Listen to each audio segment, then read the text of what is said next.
pourquoi l'homme attise tant la haine. De génération en génération, il sème cette impression de supériorité blanchie face à l'animosité de l'amertume noircie. La race humaine puise son action en chacun de nous, quand la doctrine du colonialisme sonne son contre-coup. Devons-nous faire pâlir leurs ancêtres devant tant d'horreurs sur la cruauté de l'être?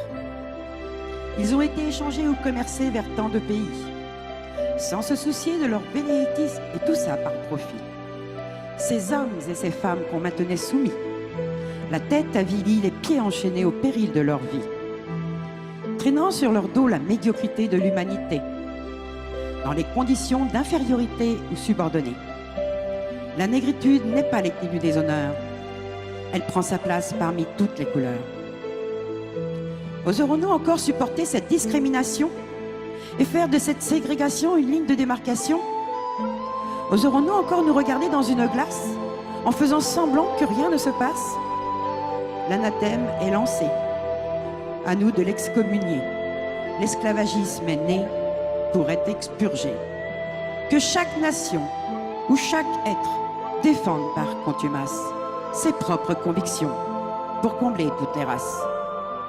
C'est l'apanage pour que chacun de nous en soit digne, de sa dynastie, de son ethnie, tout ça en font des signes. Le progrès de notre civilisation doit oublier cette barbarie. L'époque où nous vivons doit connaître sa philanthropie. Pour que chacun de nous vive qui est sur terre, avec la richesse du cœur que Dieu nous a offert.